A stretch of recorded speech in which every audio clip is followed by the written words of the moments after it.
আজকে বর্তমান যুগে আই লাভ মোহাম্মদ সাল্লাল্লাহু আলাইহি সাল্লাম লিখলে নাকি এফআইআর হয়ে যাচ্ছে উত্তর প্রদেশে।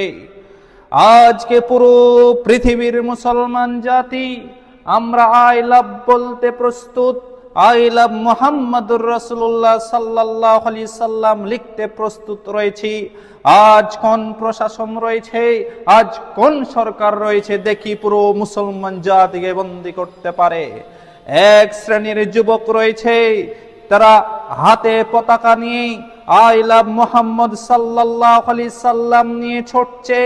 তার পুরো শরীরের দিকে যদি তাকানো যায়, মাথা থেকে পা পর্যন্ত পুরো শরীরে কোথাও আল্লাহর রাসূলের আদর্শ ফুটে নেই।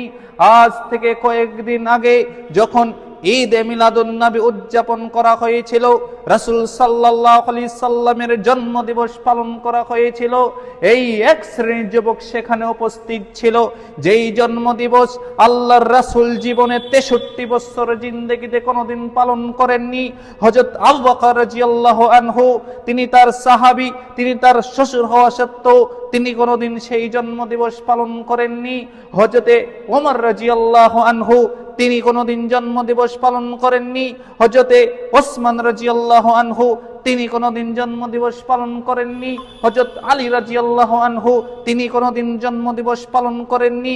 আর আজকে এক শ্রেণীর যুবক রয়েছে, আজকে এক শ্রেণীর হুজুর রয়েছে, তারা মুখে আইলা মুহাম্মদ রাসূলুল্লাহ সাল্লাল্লাহু আলাইহি সাল্লাম বলছে, কিন্তু তার পুরো শরীরে কোথাও রাসূল সাল্লাল্লাহু আলাইহি সাল্লামের আদর্শ নেই। তার পুরো জীবনে কোথাও রাসূল সাল্লাল্লাহু আলাইহি সাল্লামের জন্য ঈমানি প্রস্তুত জেগে ওঠেনি। তারা মুখে শুধু আই লাভ মুহাম্মদ সাল্লাল্লাহু আলাইহি সাল্লাম বলছে।